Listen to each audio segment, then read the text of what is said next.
కాకరకాయలతో చేదు లేకుండా కాకరకాయ స్టఫ్డ్ కర్రీ చేసుకుందాం. దానికి మీడియం సైజు కాకరకాయలు అయితే చాలా బాగుంటాయి, కానీ నాకు మీడియం సైజు దొరకలేదు. నేను కొంచెం పెద్దవిగా తీసుకొని దాంట్లో 2-3 ముక్కలుగా కట్ చేశాను. దానికి ముందు మనం ఈ కాకరకాయని పైన గరుకుగా ఉన్నదంతా పీల్ చేసుకుందాం. ఒక్కొక్కటిగా మొత్తంగా అన్నీ పీల్ చేసుకొని సైడ్లు కత్తిరించుకోవాలి, అటు ఇటు.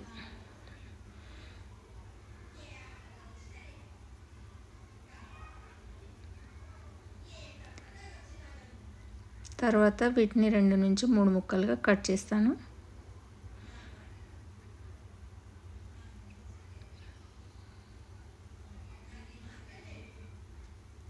మధ్యలో ఉన్న తెల్లని అది స్టఫ్ ఉంది కదా, కాకరకాయ గింజలు, అదంతా తీసి పక్కన ఉంచుకుందాం. అది కూడా మనం వంటలో వాడుకుంటాం, చాలా టేస్టీగా ఉంటుంది. మీకు వద్దనుకుంటే స్కిప్ చేయండి. ఈ గింజల్ని నేను మీడియం సైజ్ ముక్కలుగా కట్ చేసుకున్నాను. కట్ చేసుకున్న కాకరకాయల్లో కొంచెం ఉప్పు, కొంచెం పసుపు వేసి వాటిని పక్కన ఉంచండి, అందులోంచి చేదంతా వచ్చేంత వరకు. మనకు 2 మీడియం సైజు ఉల్లిపాయలు కావాలి, వాటిని మీడియం సైజు కట్ చేసుకొని పక్కన ఉంచాను. ఇప్పుడు పౌడర్, అందులో స్టఫింగ్ రెడీ చేసుకుందాం. దానికోసం పొయ్యి వెలిగించి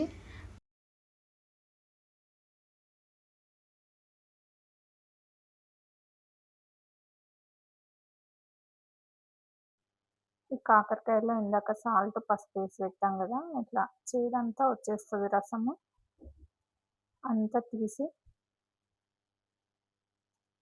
పక్కన పెట్టాలి. ఇంకొక 2 టైమ్స్ మనం వాటర్తో మంచిగా నీట్గా వాష్ చేసుకోవాలి. ఇట్లా వాష్ చేసుకొని తడి లేకుండా మొత్తం అంతా వాటర్ తీసేయాలి. ఇందులో ఇప్పుడు పల్లీలు బాగా వేగిపోయాయి కదా, ఇది ఒక పాత్రలోకి తీసుకుందాం.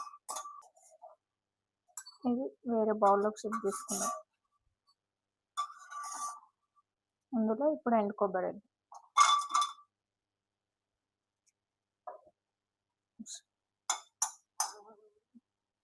ఇందులో ఇప్పుడు 2 టీ స్పూన్స్ ధనియాలు,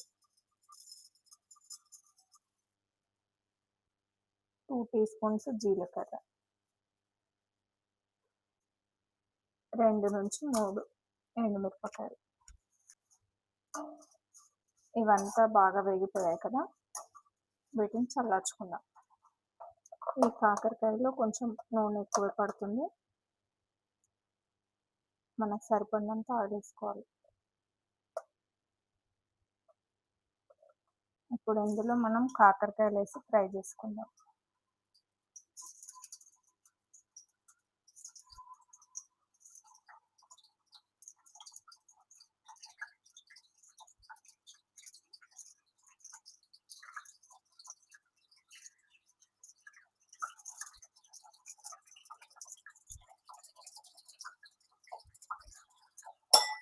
వీటిని మెత్తని పేస్ట్లా కాకుండా కొంచెం కోర్స్గా గ్రైండ్ చేసుకుందాం.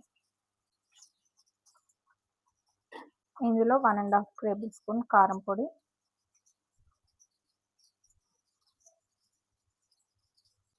తగినంత ఉప్పు,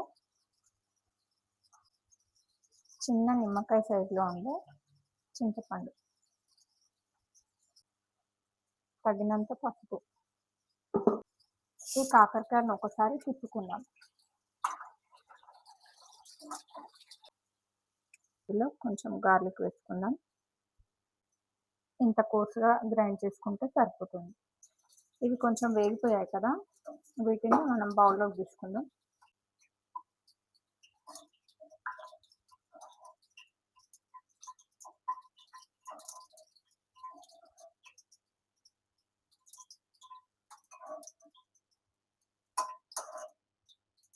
ఇప్పుడు అదే నూనెలో మనం ఆనియన్స్ వేసుకుందాం. కాకరకాయలో పెట్టుకోవాలి. ఈ ఆనియన్స్ మొత్తం బ్రౌన్ కలర్ అయిపోవాలి. బ్రౌన్ కలర్ అయితేనే చాలా బాగుంటుంది టేస్ట్. ఈ స్టఫ్ అంతా మనం కాకరకాయలో స్టఫ్ చేసుకుందాం.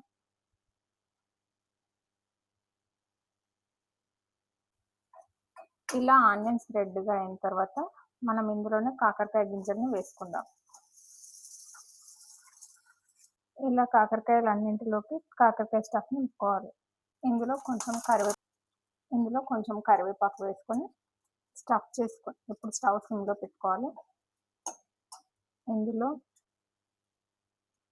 స్టఫ్ చేసిన కాకరకాయ పెట్టుకోవాలి.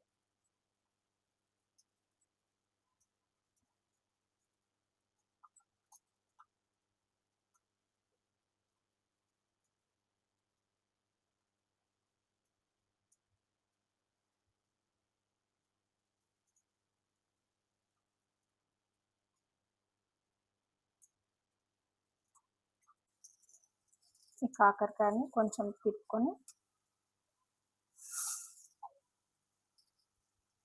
మిగిలిన కాకరకాయ పౌడర్ అంత వేసుకోవాలి. ఇప్పుడు మిగిలిపోయిన స్టఫ్ అంత ఉంది కదా, అదంతా ఇందులో వేసుకోవాలి.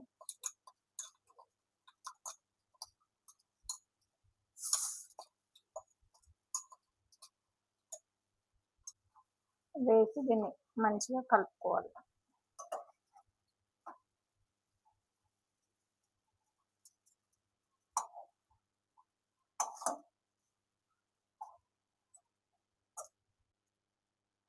ఎంతో రుచికరమైన కాకరకాయ స్టఫ్డ్ కర్రీ రెడీ అయిపోయిందండి. దీంతో పాటు మా వారు రోజు పొద్దున సాయంత్రం జొన్న రొట్టె తింటారు. తన కోసం జొన్న రొట్టె చేశాను, అది కూడా వీడియోకి పెడతాను.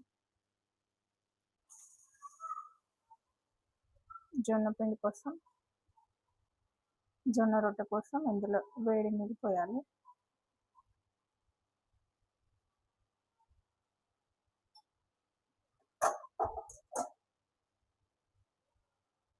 ఇలా చపాతి పిండిలో కలుపుకోవాలి.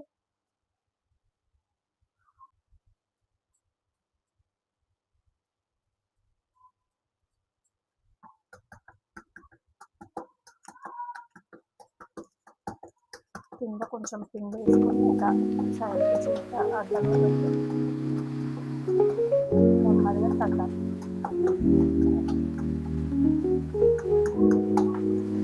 ఇప్పుడు ఇలా నెమ్మదిగా ఇలా తీసి ఇప్పుడు ఒక సైడ్ కాల్చుకున్న తర్వాత ఇంకో వైపు ఇట్లా వాటర్ తగ్గాలి.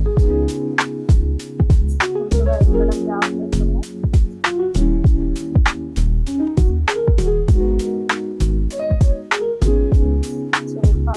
జాగ్రత్తగా అనాలి.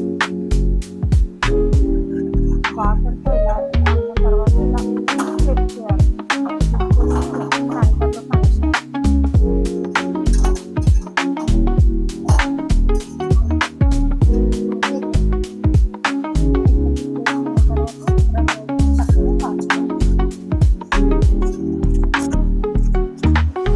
ఇలా రెండు వైపులా కాల్చుకోవాలి.